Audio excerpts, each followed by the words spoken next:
In part 2 of this session, I hope that I'll be able to answer most of the questions that may have come up after you watched or as you were watching part 1.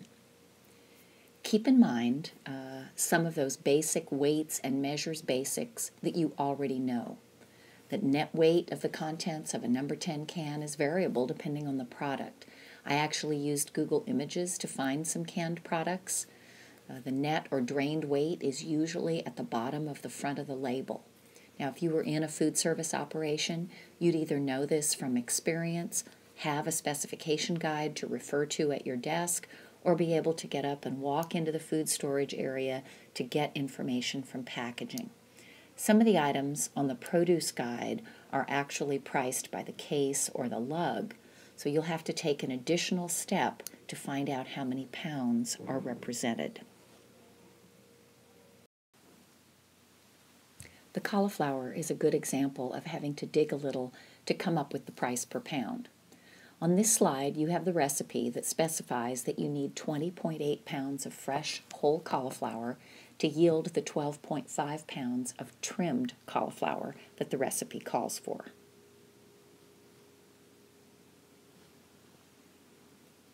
However, when you look at the price list from the Berryman, you can see that the price is $41.25 for a case of 12. CT means count or each. So how much does a case of 12 weigh? Unless you happen to know, based on your own experience, you'll need to use the Food Service Guide to Fresh Produce to see that the net weight of the cauliflower without packaging is 28.25 pounds.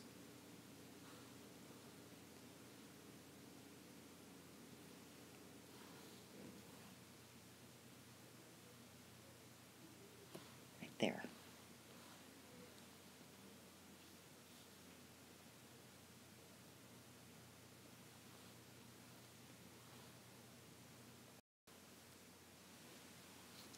This slide summarizes each of those steps, and once you know that a case of cauliflower weighs about 28.25 pounds, you can calculate the cost per pound by dividing the cost for a case by the net weight of the contents, and in this case determine that the cauliflower is purchased at $1.46 per pound.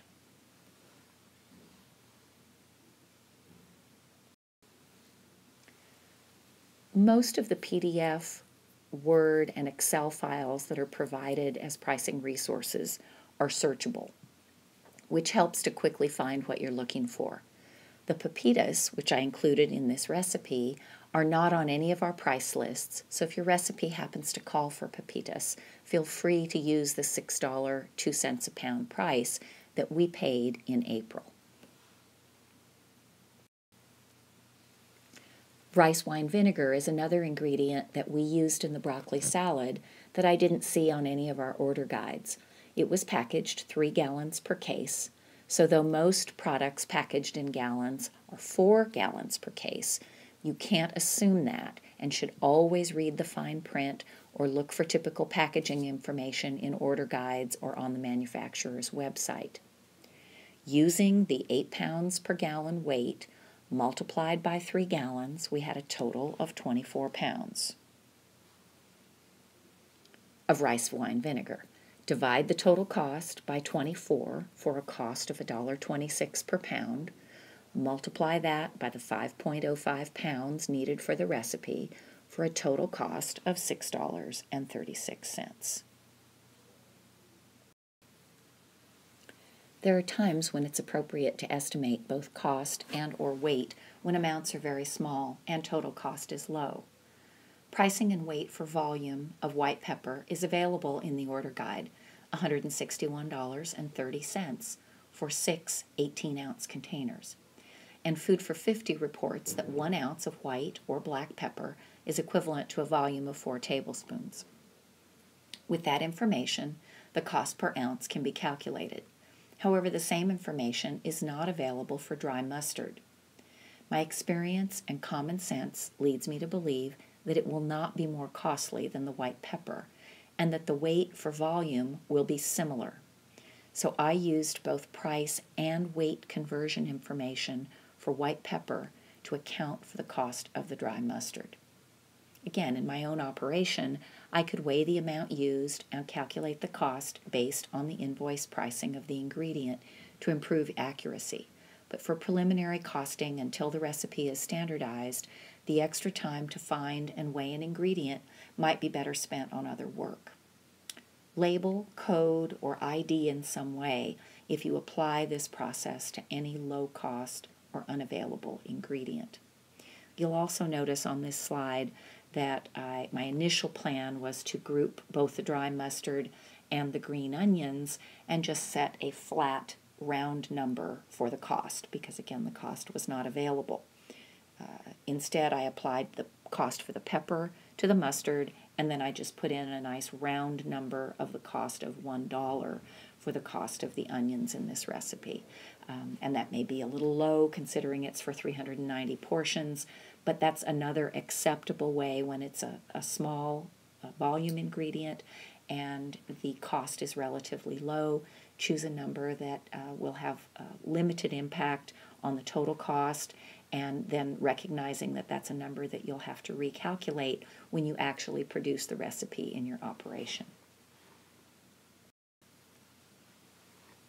On the template, I've included a formula in the cell under the column with the ingredient costs that will sum the values above for a total recipe cost.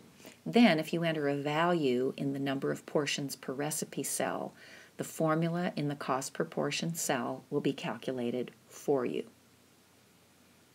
If you set a food cost percentage of 40%, then the selling price for this 3-ounce portion of broccoli slaw is $1.05. Use the amounts in the quantity as purchased to calculate the cost of the ingredients based on your purchase price and unit in the next two columns. Be sure that your as purchased unit is the same as the purchase cost per unit, meaning that if you have pounds here, you need to have pounds here. And hopefully I did that all the way across. The meat price list is the actual Cal Poly order guide from Tony's Fine Foods and is a 4-page Excel file. Notice the tabs at the bottom of the file when you open in PolyLearn. The meat and poultry on the first page and the fish on the second page are probably the items you'll refer to the most, but they carry cheese and a number of other interesting things that might be needed for some recipes, so please scroll through each of the pages so you know what's there. The sales rep helped me to understand some of the terms and abbreviations that are used. You can assume that all meat is USDA select grade unless you see the letters CH or the word choice, which would indicate choice grade. WC chuck is a style of chuck roast or chuck steak that includes the bone. Beef knuckle is a cut from the round that includes 3 muscles. The center muscle is tender and could be a small roast or cut into steaks. The side is somewhat tender, but would be only suitable if it was marinated or tenderized. And the bottom muscle is tough and only suitable for moist heat cooking or grinding into ground beef. So not really a knuckle with a bone in it at all, but apparently the name comes more from the appearance. Extra trim, or XT, means just that. More of the unusable fat or tissue has been removed. So there's a more usable product with that. WOG is without giblets, and that implies a whole fresh chicken, but giblets are not included. R&M is a meat packer in Merced, California that sells branded products, and so some of the things you'll see on the menu are labeled R&M.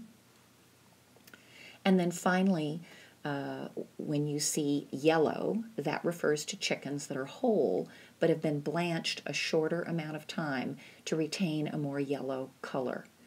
Some markets prefer the yellow color over the more pale chickens that result from longer exposure to blanching. In general, the prices here are per pound, except for those that are priced per package, like the wings or the drumettes. Here's another example from a recipe called beef mandarin from the volume Food Preparation book. We'll focus on the celery because you can see from the produce order guide that while we know the cost per case, we don't know how much a case weighs unless we refer to the food service guide for fresh produce or another similar resource, or in your own operation, you have records of net weight of produce items.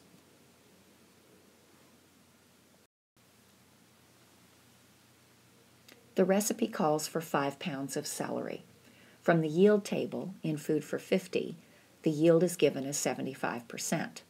Although, as you can see, there's variation because in the food service guide for fresh produce, they give the yield as 78%. But we'll stick with 75% because that's what Food for 50 has. Divide 5 pounds by 75% to get the 6.7 pounds, which is the amount that you would need to actually prepare the recipe, allowing for trimming losses. From the Berryman order guide, the cost of celery is $23.45 for a 30-count case. So there's that count issue again. Doesn't give us a clue as to how much it weighs.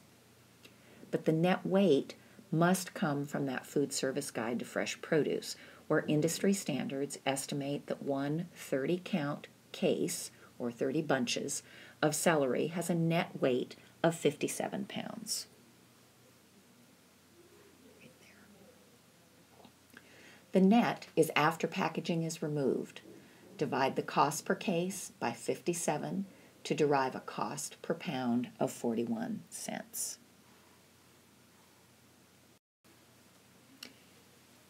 Continue to fill in ingredients with description, whether the amount the recipe calls for is AP or EP, the weight of each item needed, convert from volume to weight when possible.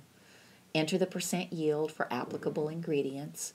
Try to choose untrimmed, minimally processed produce when available, and divide the edible portion by the percent yield to calculate the actual amount of the produce needed for the recipe and for costing.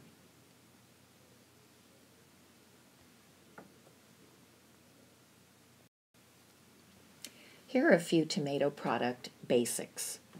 Tomato paste is the most concentrated, commonly sold puree of whole tomatoes, with the skin and seeds removed. We have 2 examples on our price lists.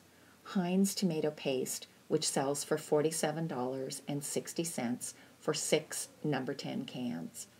And the ingredient list reads, vine-ripened tomatoes. 1 ingredient. And the nutrition label reads 25 calories per 2 tablespoons serving. And then we have Hunt's tomato paste, which sells for $28.67 for 6 number 10 cans. And the ingredient list reads tomatoes, salt, citric acid. 20 calories per 2 tablespoons serving. Some of that price difference may be attributable to the 2-year difference in the age of the price list, or it might be due to more favorable pricing for the facility with the lower cost item. But this is a great example of the differences that might matter based on ingredients or percent of tomato solids, flavor, sodium content, or other factors. Also on this page, you can see from the Contadina website that the ingredients in tomato sauce include tomato puree, salt, sugar, citric acid, garlic, and onion powder, and spices. Right there. Tomato puree includes tomato paste, water, and citric acid. Right there.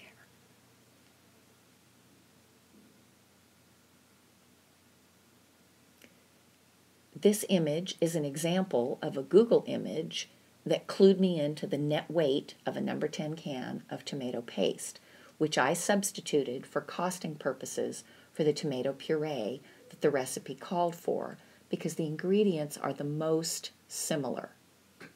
There are various substitution recommendations for using paste instead of puree that should be finalized in the standardization process, but for costing, the paste is a higher cost ingredient, so represents the most this ingredient will cost. Another good reason for an asterisk or a symbol or a legend to identify a substitution if you do something similar. Here's the last substitution for this recipe. It called for one number 10 can of bean sprouts, which was not included on any of the price lists in our collection. So instead, I used the $8.75 per 5-pound bag information for fresh bean sprouts from the Berryman. And though it's not clear from this image, I found another that indicated 58 ounces as the drained weight for canned bean sprouts in a number 10 can. Common sense and experience indicate that the volume of 58 ounces of fresh bean sprouts will be greater than the volume of 58 ounces canned and drained because of the moisture absorbed in the canning process. So if we like this recipe with fresh sprouts, the amount will likely need to be adjusted when standardized to accommodate for the difference in moisture, texture, sodium content, and other factors. My pricing is based on 58 ounces of fresh bean sprouts, and that should be the highest price we would have for that in the event that we use fresh sprouts and reduce the volume to correspond with the canned. So just as a reminder, if you make a similar modification or decision related to weight, volume conversion, price, or ingredient substitution, please create a concise legend to clarify your work or somehow identify it. This is just one piece in the financial management of a food service operation. Knowing the cost of ingredients for foods on the menu is essential for setting prices. In organizations that don't sell foods or meals like long-term care or patient food service in hospitals, it helps with the balance of low-cost and high-cost items on the menu. It does require periodic recalculation as ingredients, vendors, or recipes change. This level of cost calculation does not take the place of valuing inventory and food used compared with meals produced or other units of service, which will also take into consideration waste, overproduction losses, and may also help to identify pilferage or theft losses and the costs of maintaining a high or low inventory. I hope this will help you with your costing, and we'll spend some time in class working on it on Thursday.